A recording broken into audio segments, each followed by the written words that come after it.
Hello students, तो आज हम स्टार्ट करेंगे अपना नेक्स्ट चैप्टर जिसका नाम है पॉलिनोमियल्स। पॉलिनोमियल्स का एक बेसिक इंट्रोडक्शन आपने अपनी पिछले क्लास 9th में भी देखा था, तो उसी जो बेसिक इंट्रोडक्शन है उसको भी पहले हम यहाँ डिस्कस कर लेंगे सो डेट कि आपको थोड़ा सा याद आ जाए कि आपने क्या क्या 9th क्लास में पढ़ा था। तो विदाउट वेस्टिंग टाइम आइए स्टार्ट करते हैं हम अपने पॉलिनोमियल्स चैप्टर को। देखिए, सबसे पहले क्या है कि पॉलिनोमियल्स में हमारी कुछ टर्मिनोलॉजीज यूज होती हैं, पहले उनको देख लेते हैं। अब फॉर एग्जांपल आपने देखा होगा कि इस तरह के नंबर्स अगर आपके सामने लिखे हुए हैं 2, 3, 5, 10, 100, तो इन नंबर्स को हम बोलते हैं कि हमारी कोई वैल्यूज हैं और इन्हीं वैल्यूज को हम बोलते हैं कि हमारे कांस्टेंट्स होते हैं। इनको हम कांस्टेंट्स इसलिए कह रहे हैं क्योंकि इनकी जो वैल्यू है वो हमारी फिक्स है, वो चेंज नहीं होती है। ठीक उसी तरीके से आपने पढ़ा होगा कि वेरिएबल्स भी हमारे होते हैं। अब वेरिएबल्स आपके क्या होते हैं, जैसे आपने देखा होगा कि एक्स, वाई, जेड, टी ये हमारे वेरिएबल्स थे। ठीक, वेरिएबल्स हमारे वो होते हैं जो कि हमारी जिनकी वैल्यू चेंज होती रहती है। जैसे आप एक्स की वैल्यू 2 बोल सकते हैं, 3 बोल सकते हैं एंड सो ऑन। तो कांस्टेंट्स और वेरिएबल्स हमें पता है। अब कांस्टेंट्स, वेरिएबल्स और एक हमारी टर्म इसमें और आती है ऑपरेटर्स। ऑपरेटर्स हमारे क्या हो गए, जैसे कि आप पढ़ते हैं प्लस, माइनस, डिवाइड, मल्टीप्लाई, वो हमारे ऑपरेटर्स होते हैं। तो जब भी हम कांस्टेंट्स का, वेरिएबल्स का या ऑपरेटर्स के कॉम्बिनेशन से कुछ क्रिएट करते हैं तो उसको हम बोलते हैं एक्सप्रेशन। फॉर एग्जांपल अगर आपके सामने लिखा हुआ है, लेट्स सपोज 2 + 3 आपके सामने लिखा हुआ है। अब अगर आप 2 + 3 देख रहे हैं तो 2 + 3 में आपके सिर्फ कांस्टेंट्स इन्वॉल्व हैं और आपके सिर्फ ऑपरेटर्स इन्वॉल्व हैं। तो इस तरह के एक्सप्रेशन को हम बोलते हैं कि ये हमारा एक अरिथमेटिक एक्सप्रेशन है। ठीक, लेकिन अगर इसी एक्सप्रेशन के अंदर हमारे वेरिएबल्स भी इंट्रोड्यूस हो जाएं तो उसी एक्सप्रेशन को हम बोल देते हैं कि वो हमारा अलजेब्रिक एक्सप्रेशन है। फॉर एग्जांपल अगर आपके सामने लिखा हुआ है x + 3, तो इसमें हमारे ऑपरेटर्स भी आ गए, कांस्टेंट्स भी आ गए और हमारे वेरिएबल्स भी आ गए। ठीक, तो इस तरह के एक्सप्रेशन को हम बोलते हैं अपना अलजेब्रिक एक्सप्रेशन। या सपोज आपके सामने लिखा हुआ है लेट्स सपोज x² + 2x + 1, ये भी मेरा एक अलजेब्रिक एक्सप्रेशन है क्योंकि इसमें मेरे वेरिएबल्स इंट्रोड्यूस हो गए, मेरे ऑपरेटर्स भी हैं और मेरे यहाँ पर कुछ कांस्टेंट्स भी हैं। ठीक है, तो ये सब आपको एक बेसिक चीजें पता थी। अब अगर हम इसी डिस्कशन को अपने आगे बढ़ाएं तो हम यहाँ पर ये कहते हैं कि वेरिएबल के साथ जो भी एक टर्म रहती है उसको हम बोलते हैं अपना कोफिशिएंट। ठीक, तो एक नई टर्म यहाँ पर आ गई कोफिशिएंट। तो कोफिशिएंट क्या होता है कि एक ऐसा कांस्टेंट जो हमारे वेरिएबल के साथ रहता है। सपोज मैंने अगर आपके सामने लिखा है 2x² - 3x + 5, तो यहाँ पर हम क्या कहेंगे कि इस x² का जो कोफिशिएंट है वो है 2, इस x का जो कोफिशिएंट है वो है -3। साइन के साथ हमेशा आप x अपने कोफिशिएंट को लेंगे। इसका मतलब अगर आपके सामने कोई भी एक एक्सप्रेशन लिखा हुआ है, let's suppose ax² - bx + c, तो यहाँ पर आप कहेंगे कि coefficient of x² is a, coefficient of x is -b। हमेशा कोफिशिएंट को साइन के साथ लेना है। ठीक, तो ये हमारा कोफिशिएंट कभी हमें पता लग गया। अब उसके बाद अगर हम अपने डिस्कशन को आगे बढ़ाएं तो अब सबसे पहली बात ये आती है कि हमारे कौन से अलजेब्रिक एक्सप्रेशंस ऐसे होते हैं जिनको हम पॉलिनोमियल्स बोलते हैं। अलजेब्रिक एक्सप्रेशन में पता लग गया, अलजेब्रिक एक्सप्रेशन क्या होता है, combination of coefficients, variables, operators, constants, उन सब के कॉम्बिनेशन को हम अलजेब्रिक एक्सप्रेशन बोलते हैं। अब यहाँ पर एक कंफ्यूजन आप लोगों को और होता है कि सपोज करिए अगर आपके सामने लिखा हुआ है 2x² + 3x + 5, ये आपके सामने लिखा हुआ है, तो ये मेरा एक अलजेब्रिक एक्सप्रेशन है। अलजेब्रिक एक्सप्रेशन को आप तब भी जब भी लिखते हैं तो आप उसको इस तरीके से डिनोट कर लेते हैं p of x। p of x कोई भी आपने एक नोटेशन ले ली, p of x ले लीजिए, या आप इस तरीके से लिख सकते हैं let's suppose f of x = x + 5। Denote करने का एक तरीका हो गया। ठीक, जो ब्रैकेट में यहाँ पर x लिखा हुआ है ये आपको बता रहा है कि जो पॉलिनोमियल है उसमें जो वेरिएबल है वो आपका x है। ठीक, इसी तरीके से यहाँ पर जो f of x लिखा है तो यहाँ पर जो ये पॉलिनोमियल है इसमें आपका वेरिएबल x है, इसलिए आपने इसको f of x लिखा। अब अगर आपके सामने लिखा हुआ है 2x² + 3x + 5 = 0 अगर लिखा हुआ है तो इसको हम बोलते हैं इक्वेशन। इसको हम बोलते हैं इक्वेशन। ठीक, तो अगर आपके सामने चीजें इस तरह से लिखी हुई हैं तो इसको बोलते हैं अलजेब्रिक एक्सप्रेशन, और अगर आपके सामने चीज इस तरह से लिखी हुई है तो उसको हम बोलते हैं इक्वेशन। यानी कि आपने उस एक्सप्रेशन को 0 के इक्वेट कर दिया, 0 के इक्वल पुट कर दिया, तो तभी वो हमारे बन गए इक्वेशन। ठीक, अब बात ये आती है कि कौन से अलजेब्रिक एक्सप्रेशन हमारे कौन से अलजेब्रिक एक्सप्रेशन पॉलिनोमियल्स होते हैं, which algebraic expressions are polynomials. तो बड़ा सीधा सा कांसेप्ट है। सपोज अगर आपके पास कोई भी पॉलिनोमियल है, लेट्स सपोज ये पॉलिनोमियल हम ले लेते हैं 2x² + 3x - 1, तो आपको ये देखना है कि इसमें जितने भी हमारे वेरिएबल्स हैं, जैसे एक वेरिएबल x यहाँ पर है, एक वेरिएबल x यहाँ पर है, और एक वेरिएबल यहाँ पर भी है x, देखो उसको हम ऐसे भी तो लिख सकते हैं 2x² plus 3x minus 1 into x power 0, variable तो यहाँ पर भी है ना। आप ये देखिए कि जितने भी वेरिएबल्स हैं उनके एक्सपोनेंट्स मेरे क्या क्या हैं। तो जैसे यहाँ पर एक्सपोनेंट कितना है x का 2 है, यहाँ पर x का एक्सपोनेंट कितना है 1 है, यहाँ पर x का एक्सपोनेंट कितना है 0। तो जितने भी वेरिएबल्स हैं अगर उन सारे वेरिएबल्स के हमारे जो एक्सपोनेंट्स हैं वो अगर होल नंबर हैं, सारे एक्सपोनेंट्स अगर हमारे होल नंबर हैं तो हम कहेंगे वो अलजेब्रिक एक्सप्रेशन हमारा पॉलिनोमियल है, अदरवाइज हम पॉलिनोमियल नहीं कहेंगे उसको। ठीक हो गया, ये सबसे पहली चीज हमारी होती है इसमें कि कौन से अलजेब्रिक एक्सप्रेशन हमारे पॉलिनोमियल्स होते हैं। अब फॉर एग्जांपल अगर मैं आपके सामने लिखूं, और दूसरी बात ये साथ के साथ देखने के लिए आप ये भी ध्यान रखिएगा कि जो भी आपका अलजेब्रिक एक्सप्रेशन दिया हुआ है उसमें आपके जो वेरिएबल्स हैं वो हमेशा आपके न्यूमरेटर्स में रहने चाहिए। Variables must be in numerator part. मैं बताता हूं उसका क्या मतलब है। Variables must be in numerator part. देखिए आप आइडेंटिफाई करिए कौन कौन से अलजेब्रिक एक्सप्रेशन इसमें हमारे पॉलिनोमियल हैं। अब अगर मैं आपके सामने कहूं x प्लस 3 लिखा हुआ है तो यहाँ पर आप देखिए x की पावर कितनी है 1 एक होल नंबर है, तो इसका मतलब ये जो अलजेब्रिक एक्सप्रेशन है ये मेरा पॉलिनोमियल है। अगर आपके सामने लिखा हुआ है let's suppose x² minus 5x plus 6, इसमें अगर आप देखें यहाँ पर x की पावर 2 है, यहाँ पर x की पावर 1 है, दोनों के दोनों होल नंबर है, तो ये भी मेरा एक पॉलिनोमियल है। अगर सपोज मैं आपके सामने लिखूं let's suppose 1 upon x, suppose मैं आपके सामने लिखूं 1 अपॉन x। अब देखिए यहाँ पर अगर आप इसको देखेंगे तो आपको दिख रहा होगा कि x की पावर तो 1 है, तो x की पावर 1 है तो ये भी मेरा एक होल नंबर हो गया, इसका मतलब ये भी मेरा पॉलिनोमियल है। लेकिन ये कहना गलत है, क्यों? क्योंकि यहाँ पर जो आपका x में लिखा हुआ है वो पॉलिनोमियल वो आपका डिनोमिनेटर में है, जबकि मैंने आपको क्या बताया कि वेरिएबल्स आपके हमेशा न्यूमरेटर पार्ट में होने चाहिए। इसका मतलब आपको ये x ऊपर लाना पड़ेगा पहले।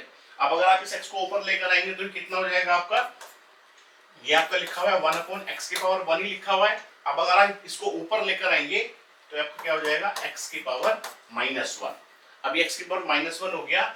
अब अगर इसका आप एक्सपोनेंट देखते हैं तो -1 है, -1 आपको क्या है, एक होल नंबर नहीं होता, ये आपका एक नेगेटिव इंटीजर है, इसलिए ये मेरा पॉलिनोमियल नहीं होगा। उसी तरीके से अगर मैं आपके सामने लिखूं 1 अपॉन x माइनस 2, ये भी आपका पॉलिनोमियल नहीं होगा। अगर मैं आपके सामने लिखूं suppose √x plus 5x² plus 4, तो अब देखिए आपको यहाँ पर भी ऐसे लगेगा देखने में कि हाँ यहाँ पर भी x की पावर 1 है, यहाँ पर x की पावर 2 है, तो ये मेरा पॉलिनोमियल है। लेकिन ये पॉलिनोमियल नहीं है, क्यों? क्योंकि यहाँ पर जो आपका रेडिकल साइन आ गया है, पहले आप इसके टर्म्स में इसको लिखिए। इसको देखिए आप क्या लिख सकते हैं, x की पावर 1/2, क्योंकि स्क्वायर रूट है ना, तो x की पावर 1/2 और प्लस 5x² और प्लस 4। अब अगर आप देखें यहाँ पर आपके x की पावर 2 है जो कि एक होल नंबर है, लेकिन यहाँ पर आपके x की पावर है 1/2 जो कि एक होल नंबर नहीं होता।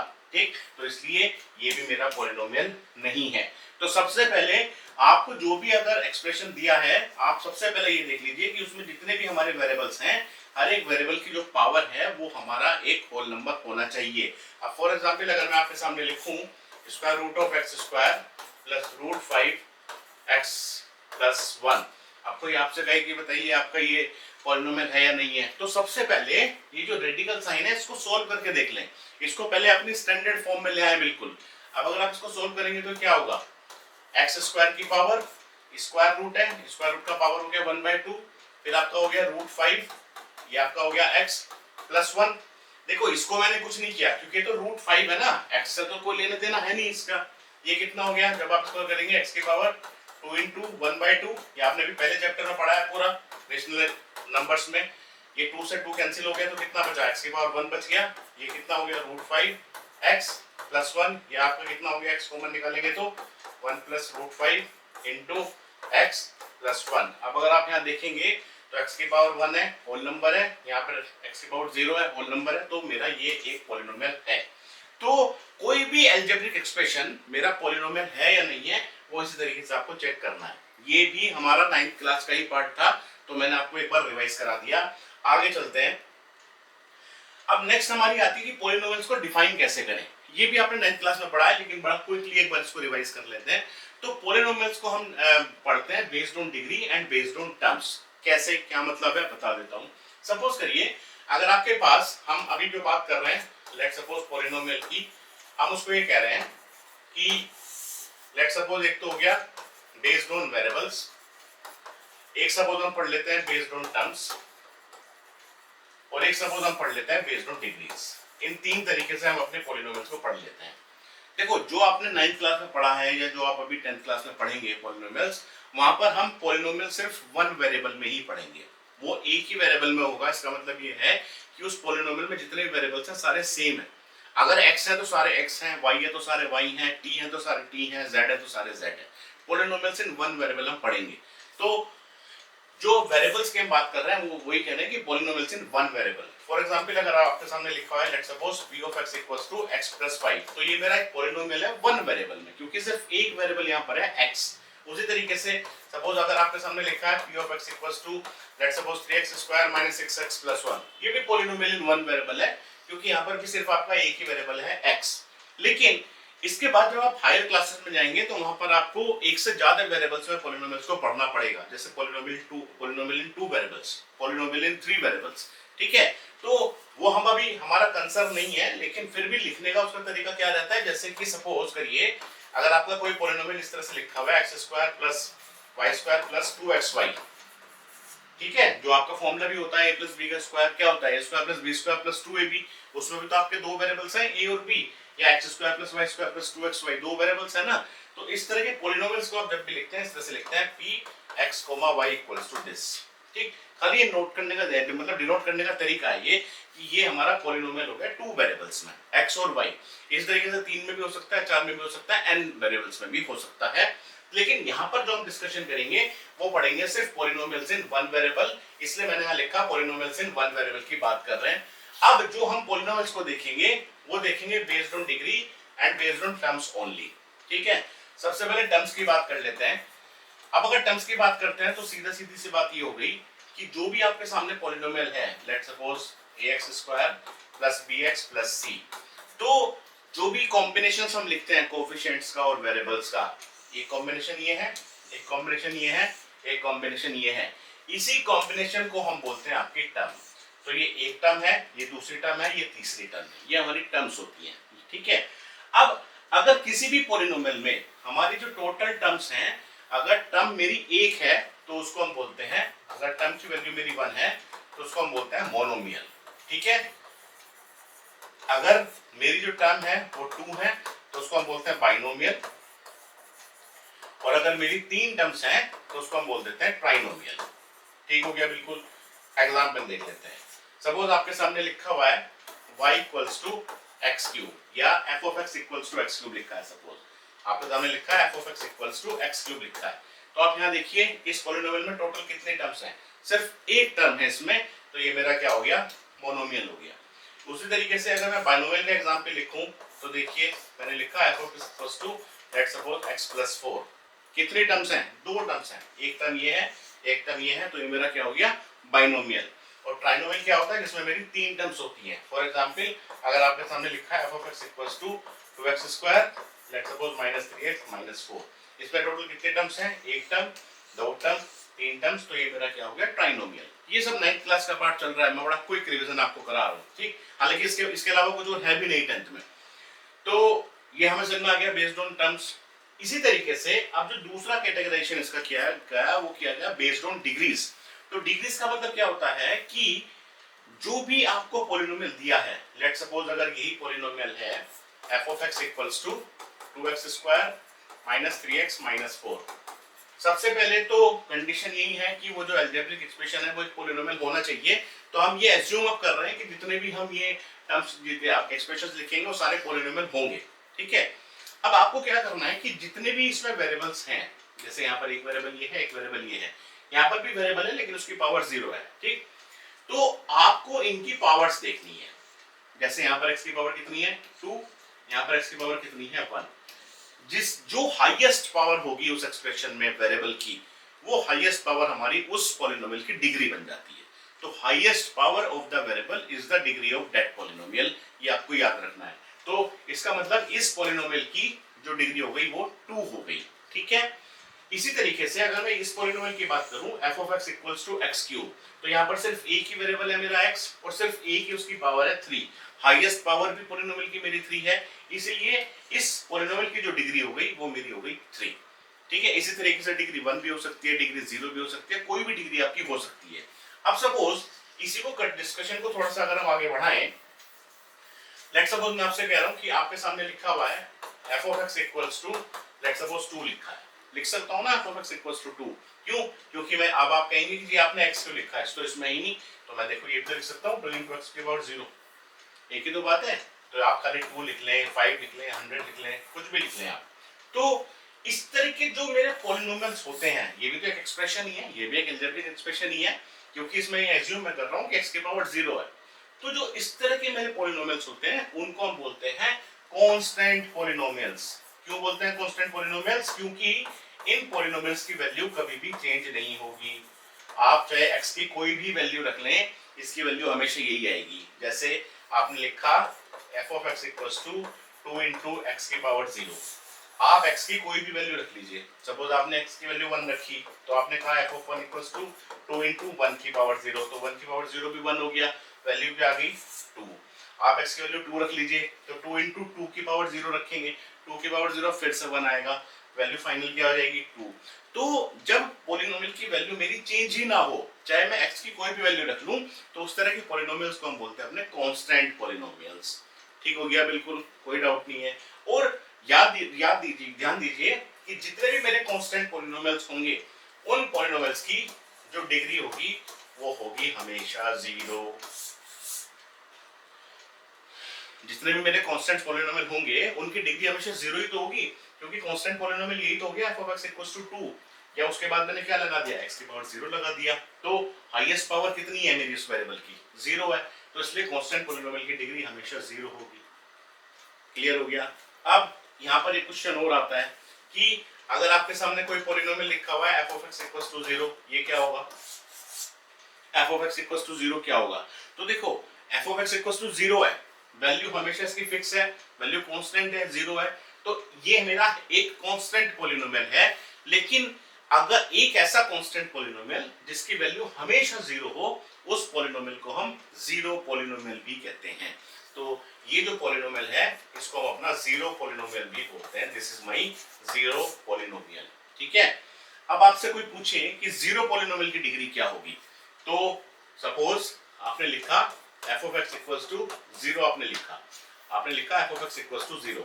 अब देखिए आप ये कहेंगे कि 0 को लिख लेते हैं 0 into x की पावर 0, तो आप कहेंगे ठीक है जीरो पॉलिनोमियल की डिग्री भी 0 होगी, लेकिन ये गलत हो जाएगा कहना, क्योंकि जब आप 0 into x की पावर 0 लिख रहे हैं तो ओवरऑल तो वो 0 ही हो गया ना। सबसे पहले तो आप उस एक्सप्रेशन को इवैल्यूएट ही करेंगे ना, इवैल्यूएट करने के बाद वो क्या बना, जैसे अगर f of x equals to 2 लिखा है, 2 को इवैल्यूएट करने के बाद 2 आया, फिर आपने 2 को x पावर 0 लिख दिया, तो लेकिन अगर इसको आप इवैल्यूएट करेंगे तो ये तो हमेशा 0 ही आएगा आपका। तो इसका मतलब इसके साथ आप कभी भी x की कोई पावर नहीं लगा सकते, इसीलिए हम ये कहते हैं कि जो जीरो पॉलिनोमियल हमारा होता है उसकी डिग्री डिफाइन नहीं होती। Degree of zero polynomial is not defined, याद रखिएगा, कोई पूछेगा नहीं आपसे 10th क्लास में, लेकिन याद रखने वाली बात है। ठीक है, तो डिग्री हमें समझ में आ गई। डिग्री हमारी क्या होती है कि कोई भी अगर पॉलिनोमियल हमें दिया है तो उसमें जितने भी हमारे वेरिएबल्स हैं उन सारे वेरिएबल्स की आपको पावर देखनी है, एक्सपोनेंट देखना है, जो हाईएस्ट वैल्यू का एक्सपोनेंट होगा वही उस पॉलिनोमियल की डिग्री हो जाएगी। ठीक है, कहीं कोई डाउट नहीं है। तो यहाँ पर जो डिग्री के हिसाब से हम अपने पॉलिनोमियल्स को डिफाइन करते हैं, हम ये कहते हैं कि अगर हमारे पॉलिनोमियल की जो डिग्री है वो अगर 1 है, अगर डिग्री 1 है तो उस तरह के पॉलिनोमियल को हम बोल देते हैं अपना लीनियर पॉलिनोमियल। अगर डिग्री की वैल्यू मेरी 1 है तो उस तरह के पॉलिनोमियल को हम बोल देते हैं अपना लीनियर पॉलिनोमियल। ठीक हो गया। फॉर एग्जांपल अगर मैं कहूं x + 3, तो x + 3 मेरा एक लीनियर पॉलिनोमियल है। क्यों? क्योंकि यहाँ पर जो वैल्यू है उसकी हाईएस्ट पावर वो 1 है। देखो ना x की मैक्सिमम पावर क्या है, 1 है, तो ये लीनियर पॉलिनोमियल हो गया। अगर डिग्री मेरी 2 है तो उस तरह के पॉलिनोमियल को हम बोल देते हैं अपना क्वाड्रेटिक पॉलिनोमियल। ठीक है, फॉर एग्जांपल अगर आपने लिखा x² + 2x + 3, ये मेरा एक क्वाड्रेटिक पॉलिनोमियल हो गया। अगर डिग्री मेरी 3 है उसको हम बोल देते हैं cubic polynomial. For example x³ - 4x, ये क्यूबिक पॉलिनोमियल है। अगर डिग्री 4 है तो उसको हम बोल देते हैं बाई क्वाड्रेटिक पॉलिनोमियल। हालांकि इसको आप पढ़ेंगे नहीं, लेकिन फिर भी पता होना चाहिए, ठीक है। जैसे कि आपने लिखा x power 4 plus 8x square minus 9, तो हाईएस्ट पावर कितनी है, 4 है ना। देखो यहाँ पर पावर 4 भी है, पावर 2 भी है, तो हाईएस्ट पावर कितनी है, 4 है। तो इसका मतलब डिग्री कितनी हो गई, 4 हो गई। तो डिग्री 4 वाले को क्या बोल देते हैं, बाई क्वाड्रेटिक।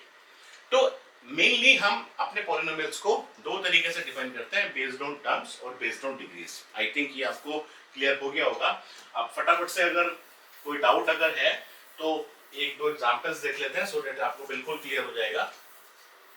अभी हम यहाँ पर क्या कह रहे हैं, लेट सपोज मैंने कोई पॉलिनोमियल लिखा f of x equals to let suppose 4x cube minus 3x plus 1, मैंने आपके सामने ये लिखा। अब आप बताइए कि बेस्ड ऑन टर्म्स ये कौन सा पॉलिनोमियल है और बेस्ड ऑन डिग्री ये कौन सा पॉलिनोमियल है। बेस्ड ऑन टर्म्स ये कौन सा पॉलिनोमियल है, टर्म्स का इधर लिख लेते हैं, और let suppose based on degrees ये कौन सा पॉलिनोमियल है, बताइए। बेस्ड ऑन डिग्रीज कौन सा पॉलिनोमियल है, बेस्ड ऑन टर्म्स कौन सा पॉलिनोमियल है। अब अगर टर्म्स की बात करें तो यहाँ पर कितने टर्म्स हैं, एक टर्म, दो टर्म, तीन टर्म। तीन टर्म्स इसमें है, तो इसलिए इसको हम यहाँ पर बोल देंगे कि ये मेरा हो गया ट्राइनोमियल, ये मेरा ट्राइनोमियल हो गया, ठीक है। डिग्रीज की अगर बात करें तो यहाँ पर पावर कितनी है, 3, यहाँ पर पावर कितनी है, 1, यहाँ पर पावर कितनी है, 0। तो हैश पावर कितनी है, 3, हैश पावर 3x का मतलब डिग्री भी कितनी हो गई, 3। तो डिग्री अगर 3 हो गई तो इस तरह के पॉलिनोमियल को हम क्या बोल देते हैं, क्यूबिक। यानी कि एक ही बार में ये इस पॉलिनोमियल को आप क्यूबिक पॉलिनोमियल भी बोल सकते हैं, इसको आप ट्राइनोमियल भी बोल सकते हैं, ठीक है। इसको आप पॉलिनोमियल इन वन वेरिएबल भी बोल सकते हैं, ठीक है। और देख लेते हैं, सपोज अगर आपके सामने लिखा है f of x suppose 2x square plus 9 अगर आपके सामने लिखा है, तो यहाँ पर कितने टर्म्स हैं, एक टर्म ये है, एक टर्म ये है, दो टर्म्स यहाँ पर आपकी हैं। तो दो टर्म्स के लिए आप इसको क्या बोलेंगे, बाइनोमियल, क्योंकि बाइनोमियल आ गया। बाई का मतलब क्या हो गया 2, ट्राई का मतलब क्या हो गया 3, मोनोमियल का मतलब क्या हो गया, मोनो का मतलब 1। उसी तरीके से यहाँ पर x की पावर 0 है, x की पावर 2 है, तो हाईएस्ट पावर कितनी हो गई 2, डिग्री हो गई 2 डिग्री का क्या बोल देते हैं, ये हमारा हो गया क्वाड्रेटिक। तो मेरे ख्याल से ये भी आपको थोड़ा सा रिवाइज आपका हो गया होगा कि हाँ मेरे पॉलिनोमियल्स का क्या होते हैं, कौन से अलजेब्रिक एक्सप्रेशंस मेरे पॉलिनोमियल्स होते हैं, कोएफिशिएंट्स क्या हैं, वैल्यूज क्या हैं, वेरिएबल्स क्या हैं, ठीक है। उसके बाद हमने देखा कि पॉलिनोमियल्स हमारे वन वेरिएबल्स में कैसे होते हैं दिखने में। फिर हमने देखा पॉलिनोमियल्स को टर्म्स के बेसिस पर किस किस तरीके से लिखा गया, डिग्रीज के बेसिस पर किस किस तरीके से लिखा गया। ये हमारा एक बेसिक इंट्रोडक्शन था जो आप पहले पढ़ के आए थे। एक चीज आपने इसमें और पढ़ी थी पॉलिनोमियल पहले, बस वो और बता देते हैं, फिर अपना 10th क्लास का हम कंसेप्ट स्टार्ट करेंगे। अब देखो नेक्स्ट इसमें बात ये आती है कि जनरल फॉर्म हमारे पॉलिनोमियल्स की क्या होती है। अब अगर हम बात कर रहे हैं लेट सपोज लीनियर पॉलिनोमियल की, अब जो लीनियर पॉलिनोमियल की जनरल फॉर्म होती है, तो लीनियर पॉलिनोमियल का मतलब मेरा क्या हो गया, जिसमें मेरी जो डिग्री है x की या उस वेरिएबल की वो 1 है, डिग्री 1 है, यानी कि उसमें जितने भी वेरिएबल्स हैं उनमें जो मैक्सिमम पावर x की एग्जिस्ट कर रही है वो 1 है। तो उसकी जो जनरल फॉर्म होती है वो हमारी होती है f of x equals to, f of x आप लिख लें चाहे आप p of x लिख लें, कुछ भी आप लिख सकते हैं, ठीक।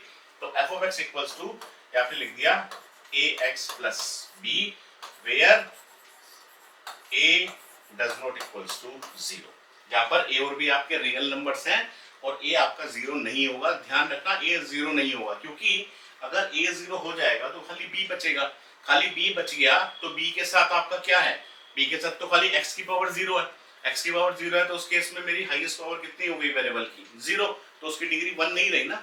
जबकि मैं तो बात लीनियर पॉलिनोमियल की कर रहा हूँ, लीनियर पॉलिनोमियल की अगर बात कर रहा हूँ तो डिग्री कितनी होनी चाहिए, डिग्री 1 होनी चाहिए। तो डिग्री 1 होने के लिए इसमें x की पावर 1 तो होना ही होना है ना, अगर x वेरिएबल की मैं बात कर रहा हूँ। तो इसीलिए उसकी जो जनरल फॉर्म है वो आपकी होती है ax प्लस b, खाली ax भी आप लिख सकते हैं, b 0 हो सकता है, अगर b 0 हो गया तो हो सकता है। फॉर एग्जांपल अगर आपके सामने लिखा है f of x equals to let's suppose 5x minus 3, इसी फॉर्म का तो लिखा है, ये आपका लीनियर पॉलिनोमियल तो है, इसी फॉर्म का है ये।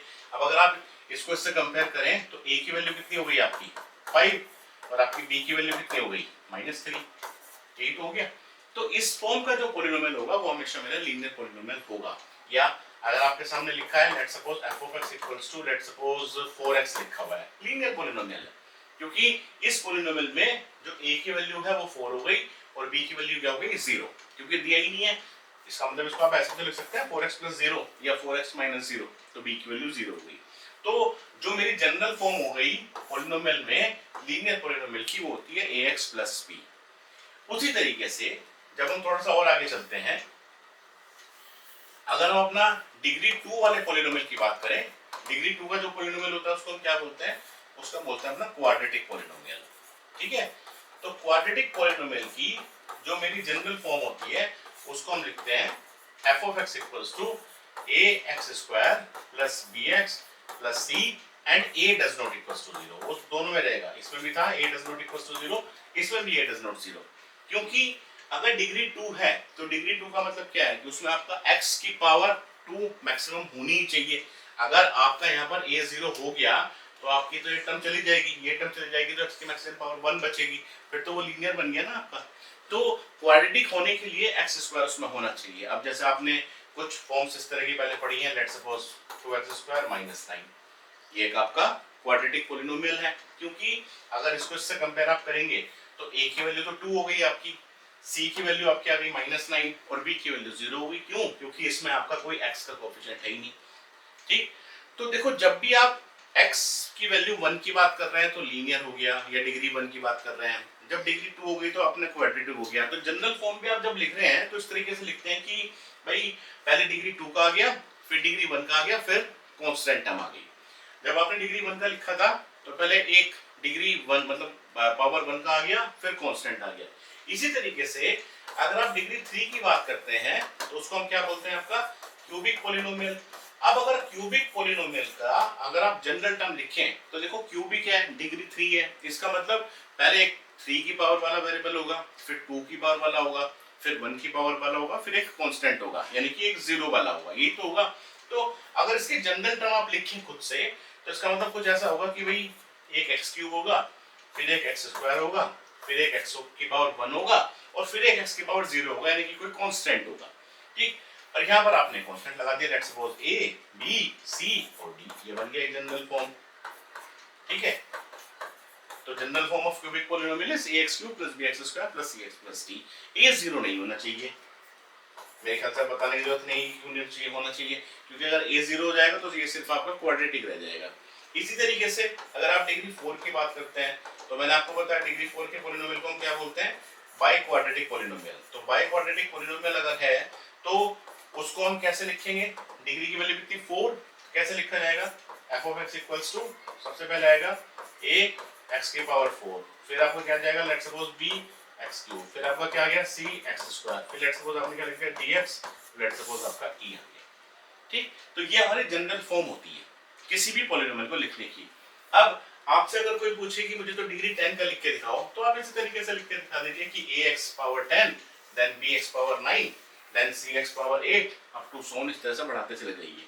ठीक है, अभी आप देखिए यहाँ पर a b c d e जो लिख रहे हैं वो आप कितने लिख सकते हैं, आपके पास 26 ही कैरेक्टर्स हैं।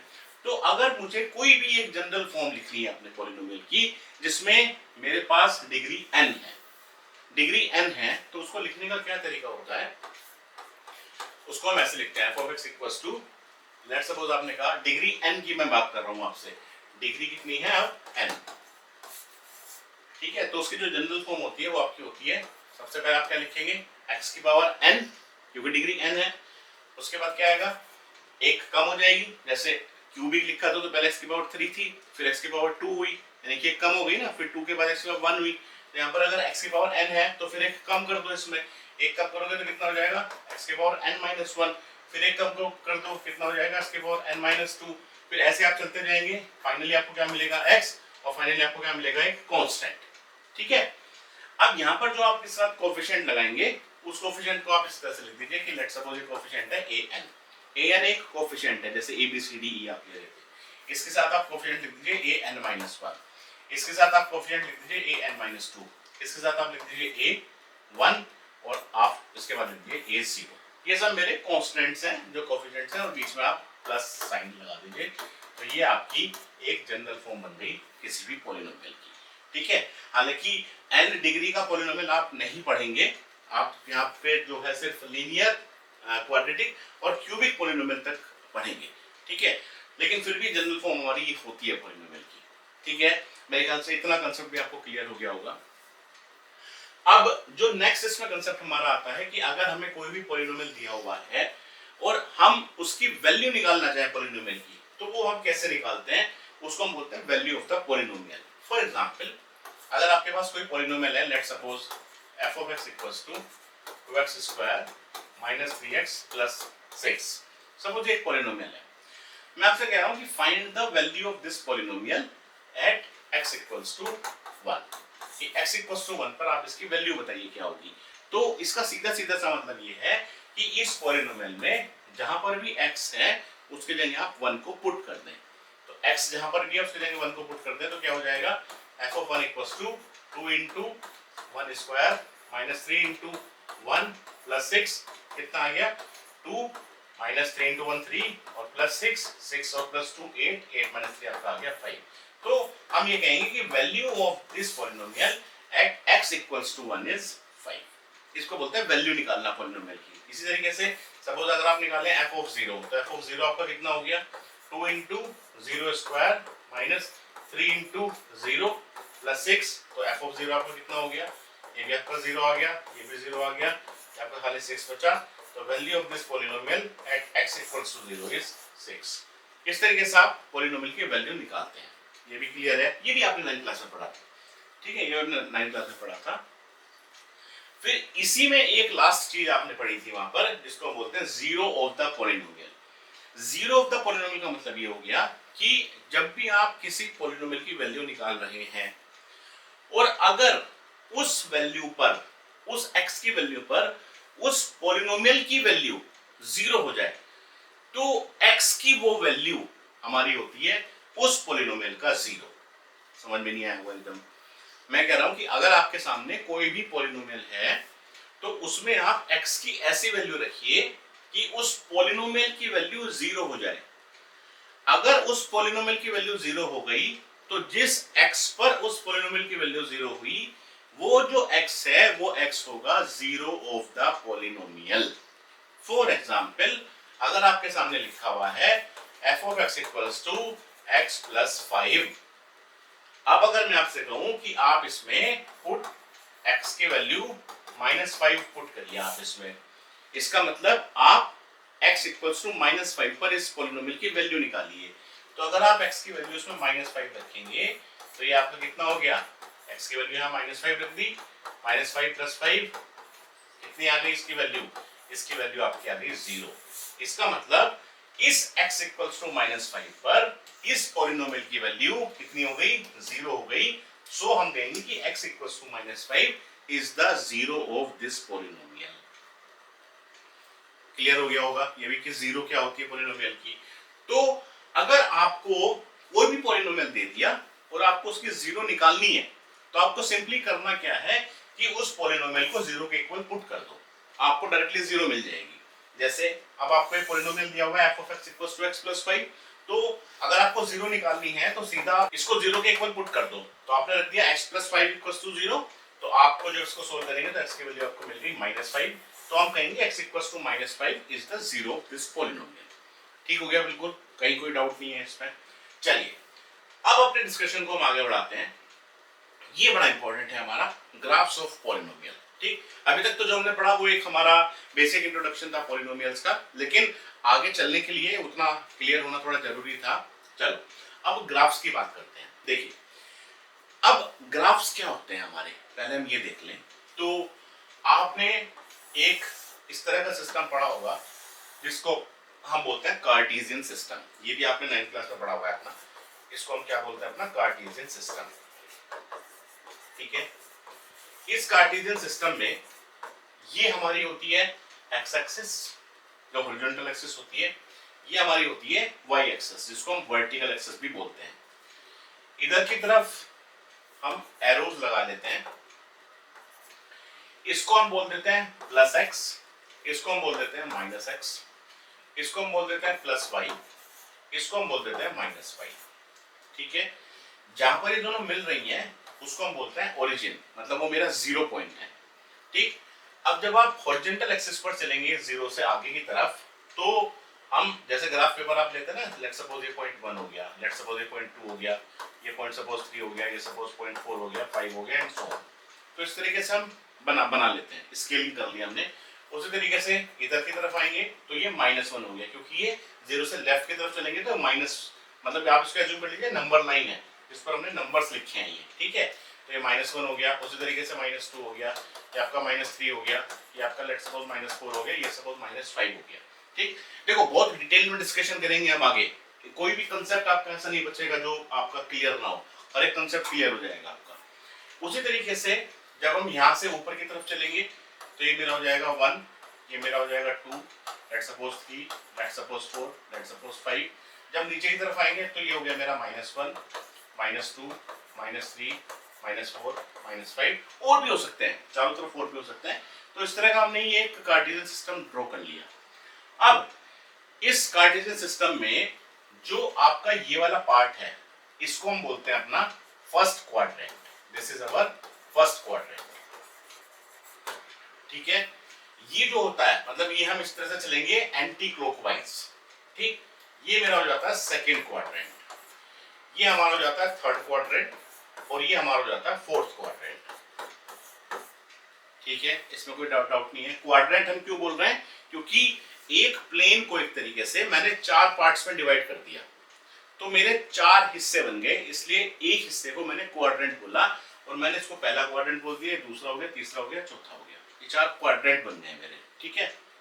अब ये जो फर्स्ट क्वाड्रेंट है, अगर आप इसमें देखें, जो x की वैल्यू है वो भी पॉजिटिव है, जो y की वैल्यू है वो भी पॉजिटिव है।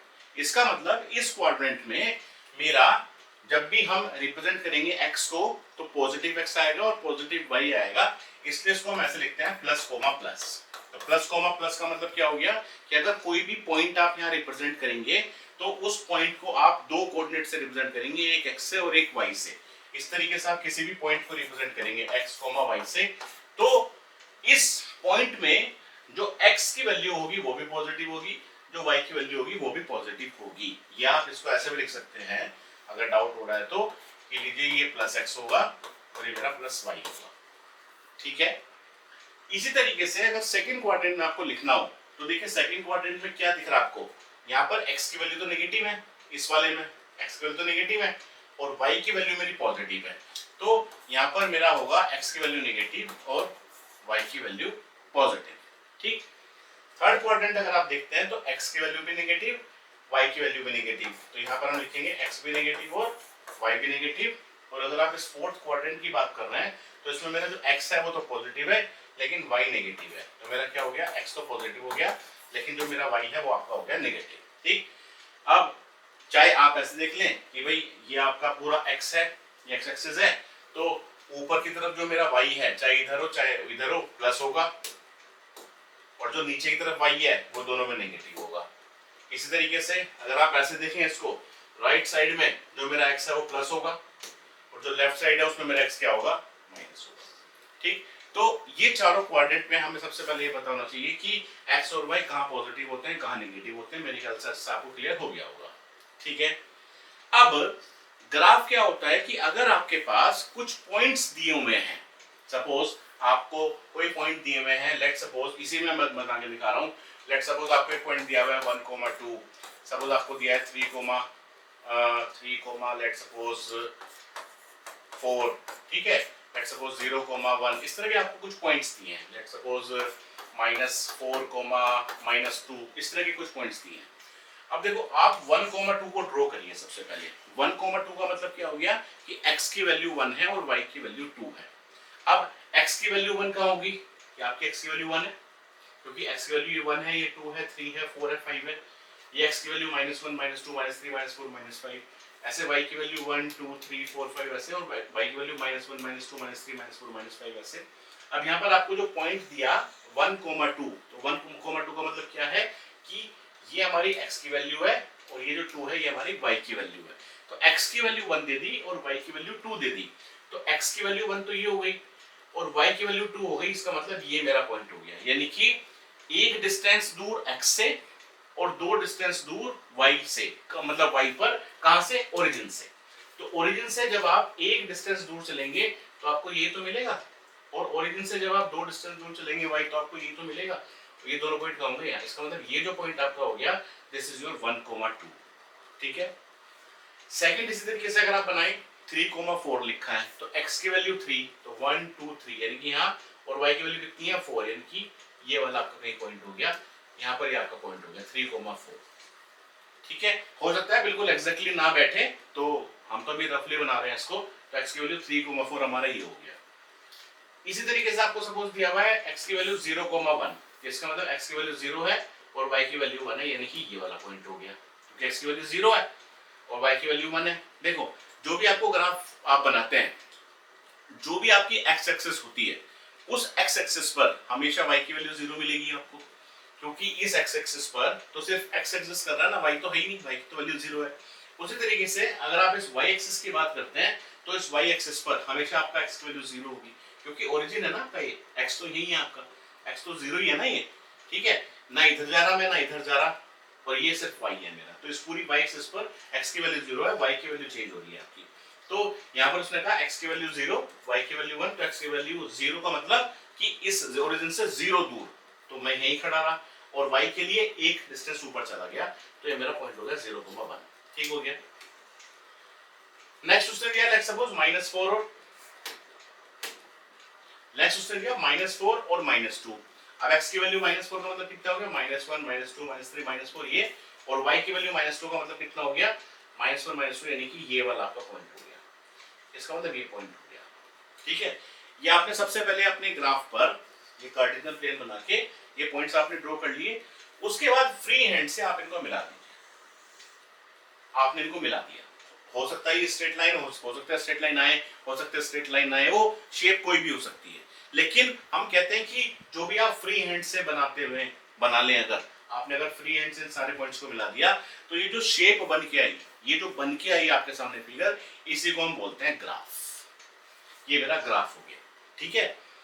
अब हम क्या करेंगे, हम अपने ग्राफ्स बनाएंगे पॉलिनोमियल्स के, क्योंकि हम पढ़ पॉलिनोमियल्स रहे हैं, तो हम ये देखेंगे कि उस पॉलिनोमियल के लिए हमारे ये जो पॉइंट्स हैं ये किस किस तरह के पॉइंट्स हैं, हम ये पॉइंट्स सबसे पहले निकालेंगे, फिर इन पॉइंट्स को निकालने के बाद हम अपने कार्टेशियन प्लेन पर इन पॉइंट्स को ड्रॉ करेंगे, उन पॉइंट्स को मिला देंगे तो वो उस पॉलिनोमियल का ग्राफ हो जाएगा। ये सिंपल कंसेप्ट है ग्राफ का, ठीक। मैं एक बार फटाफट से आपको 2 मिनट में रिवाइज करा देता हूं। मैंने कहा कि ये हमारा कार्टेशियन सिस्टम होता है जिसमें आपकी प्लस x एक्सिस होती है, माइनस x एक्सिस होती है, प्लस y एक्सिस और माइनस y एक्सिस।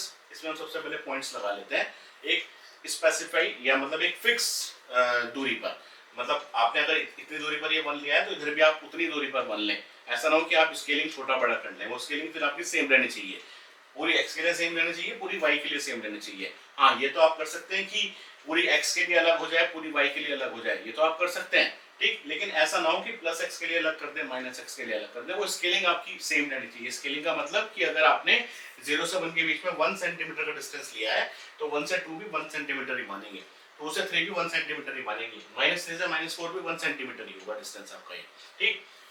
उसके बाद इस कार्टेशियन सिस्टम में ये जो आपका होता है पहला क्वाड्रेंट होता है, सेकंड क्वाड्रेंट होता है, थर्ड क्वाड्रेंट होता है, फोर्थ क्वाड्रेंट होता है। फिर हमने देखा कि यहाँ पर हमारे x और y दोनों पॉजिटिव होता है, यहाँ x माइनस होता है, y पॉजिटिव होता है, यहाँ दोनों नेगेटिव होता है और यहाँ पर x पॉजिटिव और y नेगेटिव होता है।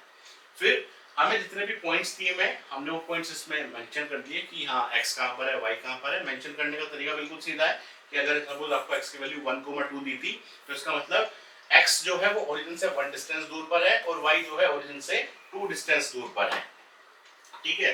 तो ओरिजिन से 1 डिस्टेंस दूर पर आप आए, यहाँ पर आ गए, और ओरिजिन से 2 डिस्टेंस दूर पर आए y के लिए यहाँ गए, तो इसका मतलब वो पॉइंट जो है आपको यहाँ मिल गया, ठीक है। 1 डिस्टेंस दूर, x से 1 डिस्टेंस दूर और y से 2 डिस्टेंस दूर, तो ये आपको पॉइंट मिल गया, ठीक है। उसके बाद हमने इन पॉइंट्स को सबको ड्रॉ करके मिला दिया, ये मेरा ग्राफ हो गया, ठीक।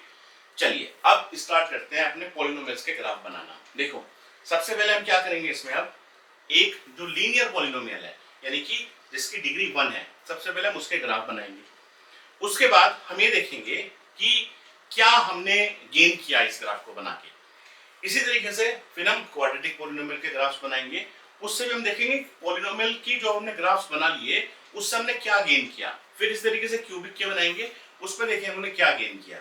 अब जो मैं आपसे बोल रहा हूँ कि क्या गेन किया, इसका मतलब ये है कि हम जो भी ग्राफ्स बनाएंगे ना उसको हम रिलेट करेंगे अपने जीरोस से कि ग्राफ्स में और पॉलिनोमियल के जीरोस में क्या रिलेशन है, तो वो आपको बिल्कुल क्लियर हो जाएगा यहाँ से। ठीक, उसके बाद फिर जीरोस के कंसेप्ट को थोड़ा सा और आगे बढ़ाएंगे ग्राफ्स के बाद कि फिर जो जीरोस हमने निकाल लिए पॉलिनोमियल की और जो उस पॉलिनोमियल के कोएफिशिएंट्स हैं उनमें क्या रिलेशन है वो उसके बाद देखेंगे। तो स्टेप बाय स्टेप चलते हैं, थोड़ा सा लेंथी रहेगा हमारा ये कंसेप्ट क्योंकि हम बहुत डिटेल में इसको पढ़ेंगे। ठीक, तो चलिए स्टार्ट करते हैं। सबसे पहले अब अपने लेते हैं सबसे पहले ग्राफ्स ऑफ लीनियर पॉलिनोमियल। सबसे पहले इसका ग्राफ बनाते हैं। देखिए ये आपको लीनियर पॉलिनोमियल एक दिया हुआ है, इसका हम ग्राफ बनाते हैं। Draw the graph of the polynomial f of x equals to 2x minus 5। सब कंसेप्ट बिल्कुल सेम रखना है हमें, कहीं कुछ चेंज नहीं है।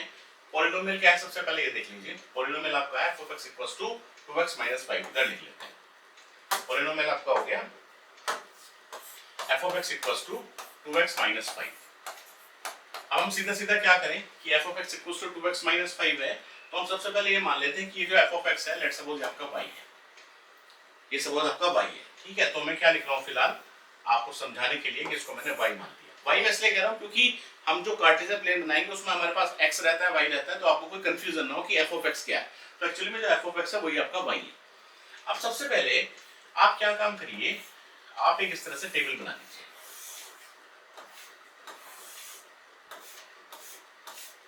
आप सबसे पहले इस तरह से एक टेबल बना लीजिए। ठीक हो गया। यहाँ पर आप लिखिए लेट्स सपोज x, यहाँ पर आप लिखिए लेट्स सपोज y। ठीक, यहाँ पर आप रैंडमली कुछ वैल्यूज डालकर देखिए x की और y की वैल्यू इवैल्यूएट करिए, वो लिख दीजिए। x की रैंडम वैल्यूज डालिए और उसको डालने के बाद y की क्या वैल्यू है वो आप यहाँ लिख दीजिए। ठीक, रैंडमली डालना शुरू करिए। 0 1 2 2-4 वैल्यूज नेगेटिव में डाल लें, 2-4 वैल्यूज पॉजिटिव में डाल लें। अब सपोज करिए मैंने सबसे वैल्यूज में डाल दी, लेट्स सपोज 0 डाल दी। सपोज 0 मैंने डाल दी, 0 मैंने लेट्स सपोज यहाँ लिख दिया। तो x की वैल्यू अगर आपने 0 डाली तो यहाँ पर x की वैल्यू 0 हुई तो कितना हो गया 2 into 0 minus 5। 2 into 0 तो आपका 0 हो गया, यानी कि 0 minus 5। तो y की वैल्यू कितनी आ गई -5 मैंने यहाँ लिख दिया। लेट्स सपोज -1 डालता हूँ, -2 डालता हूँ, 1 डालता हूँ, 2 डालता हूँ, 3 डालता हूँ, ऐसे रैंडम डाल दिया। आप और भी बढ़ा सकते हैं। ठीक है, अब मैंने सपोज अब x की वैल्यू डाली -1। आपने जब -1 डाली तो कितना हो गया 2 into -1 -5। x की वैल्यू -1 डाल दी ना, अभी बताया था वैल्यू ऑफ पॉलिनोमियल निकाल रहे हैं, तो कितना हो गया -2 -5 यानी कि कितना हो गया -7। तो ये आपका हो गया -7। ठीक है, -2 डालिए, -2 डालिए कितना होगा 2 into -2 -5 हो गया -4 -5 यानी कि आपको कितना आ गया -9। अब देखिए अगर मैं और नेगेटिव में वैल्यूज लूंगा तो y की वैल्यू नेगेटिव में बढ़ती जा रही है क्योंकि 0 को -5 थी, -7 है, -9 बढ़ती चली जाएगी। ठीक है, चलिए 1 डालो। अगर 1 डाले तो कितना हो गया 2 into 1 -5 यानी कि 2 - 5 यानी कि कितना आ गया -3। उसके बाद 2 डाल दीजिए x की वैल्यू, 2 डालिए यानी कि 2 into 2 -5 यानी कि 4 - 5 ये आपका आ गया -1। 3 डालिए, 3 डालिए तो 2 into 3 -5 6 - 5 ये आपका आ गया 1। एक और ले लीजिए, लेट्स सपोज 4 भी डाल देते हैं। सपोज आपने 4 डाली तो कितना हो गया 2 into 4 -5 यानी कि 8 - 5 कितना हो गया आपका 3। तो हमने ये कुछ पॉइंट्स बना लिए। क्या क्या पॉइंट्स बने -2 -9, क्योंकि x, y के फॉर्म में तो लिखने हैं ना हमें। जो पॉइंट्स बनाएंगे हमने अभी क्या बात करी थी, जब भी आप इसको रिप्रेजेंट करेंगे तो x, y के फॉर्म में रिप्रेजेंट आप करेंगे अपने कार्टेशियन प्लेन पर। तो क्या क्या पॉइंट्स बन गए आपके -2, -9। ये क्या बन गया -1, -7 0, -5 1, -3 2, -1 3, 1 4, 3। इसी तरह से आपने सारे पॉइंट्स बना लिए। तो आपको जो भी पॉलिनोमियल दिया हुआ था सबसे पहले उस पॉलिनोमियल के जो पॉइंट्स होंगे हमने वो अपने बना लिए। ठीक है, यहाँ तो कोई डाउट नहीं है हमें। चलो अब अपना इसको स्टार्ट करते हैं बनाना। देखिए सबसे पहले क्या काम कर लेते हैं, ये बना लेते हैं अपनी वर्टिकल एक्सिस और लेट्स सपोज ये बना लेते हैं अपनी एक्स एक्सिस। ठीक है, x की वैल्यू हमने रखी है -2 से 4 रखी है, तो हम ये मान लेते हैं let's suppose this is 0, let's suppose this is -1, let's suppose this is -2, let's suppose this is -3। देखिए मेरे पास एग्जैक्ट स्केल नहीं है लेकिन मैं कोशिश फिर भी करूंगा कि इनमें जो गैप्स हैं वो इक्वल रहें। ठीक है, उसके बाद ये लेट्स सपोज आपका 1 हो गया, सपोज ये आपका 2 हो गया, let's suppose this is 3, let's suppose this is 4, let's suppose this is 5। This is your plus x axis, this is your minus x axis, this is your plus y axis और this is your -y axis. ठीक है, आगे चलते हैं। अब y की value देखो कहां से कहां तक है, 3 और -7 -9। तो चलिए बनाते हैं। ये आपका बन गया लेट्स सपोज 1, लेट्स सपोज ये आपका हो गया 2, लेट्स सपोज ये आपका हो गया 3, लेट्स सपोज ये आपका हो गया 4। इस तरीके से आगे बनाते हैं। Let's suppose -1 -2 -3, let's suppose -4, let's suppose this is -5। ऐसे -6 -7 और नीचे होगा आपका, कोई बात नहीं मिला तो। अभी हम इन पॉइंट्स को ड्रॉ करते हैं। अब देखो यहां से शुरू कर लेते हैं, क्योंकि y की वैल्यू -5 मिले ना, इस वाले पॉइंट को ड्रॉ करते हैं पहले 0, -5 को। तो 0, -5 का मतलब क्या हो गया, x की वैल्यू 0 और y की वैल्यू -5। तो x की वैल्यू 0 और y की वैल्यू -5, यानी कि ये मेरा पॉइंट हो गया 0 -5। ठीक है, तो 0 -5 मेरा कौन सा पॉइंट हो गया, ये पॉइंट हो गया 0, -5। फिर है मेरा 1, -3, यानी कि x की वैल्यू 1 है, x की वैल्यू पॉजिटिव है, तो इसका मतलब इधर की तरफ लेंगे, और y की वैल्यू नेगेटिव है तो नीचे की तरफ जाएगा। तो x की वैल्यू 1 और y की वैल्यू -3, यानी कि मेरा पॉइंट हो गया ये वाला। ये भी क्लियर हो गया होगा आपको, मैं थोड़ा सा इसको डार्क कर देता हूँ। ये पॉइंट हो गया 0 -5, ये पॉइंट हो गया था, 1 -3 ये पॉइंट हो गया। ठीक है, आगे चलिए 2, -1। 2, -1 करेंगे तो x की वैल्यू 2 इधर है, y की वैल्यू -1 इधर है, इसका मतलब मेरा कौन सा पॉइंट हो गया, ये वाला पॉइंट हो गया। ठीक है, 2, -1। फिर अगर आप इसको एग्जैक्टली ग्राफ पेपर पर ड्रॉ करेंगे तो और ज्यादा क्लियरिटी के साथ समझ में आएगा कि एग्जैक्टली किस तरह का ग्राफ बन रहा है। फिर आपका हो गया 3, 1 आपने जब देखा तो x की वैल्यू आपकी 3 हो गई ये, और y की वैल्यू आपकी 1 ये हो गई, क्योंकि अब y 1 है तो पॉजिटिव की तरफ जाएंगे, और x की वैल्यू 3 ये है, तो मेरा पॉइंट हो गया ये x 3, 1। फिर आप आगे चलेंगे 4, 3, तो x की वैल्यू 4 आपकी ये है, और y की वैल्यू आपकी 3 ये है, तो 4, 3 आपका हो गया ये वाला पॉइंट। ये पॉइंट हो गया आपका 4, 3। ठीक हो गया। तो देखो मुझे सारे पॉइंट्स ड्रॉ करने की जरूरत नहीं है। आप सपोज अगर मैं -1 -7 देखूं तो x की वैल्यू -1 यहाँ है, और y की वैल्यू जो -7 है और नीचे जाएगा वो। ठीक है, ऐसे x की वैल्यू -2 देखूं, y की वैल्यू -9 और नीचे तक जाएगा वो इसमें मेरा। ठीक है, तो अभी हमने क्या कहा कि जितने भी आपको पॉइंट्स मिले इन सारे पॉइंट्स को आप मिला दीजिए। आपने सारे पॉइंट्स मिला दिए, तो देखिए जब आपने सारे पॉइंट्स मिला दिए तो आपको यहाँ दिख रहा होगा कि ये मेरा एक स्ट्रेट लाइन आ गई। This is my straight line.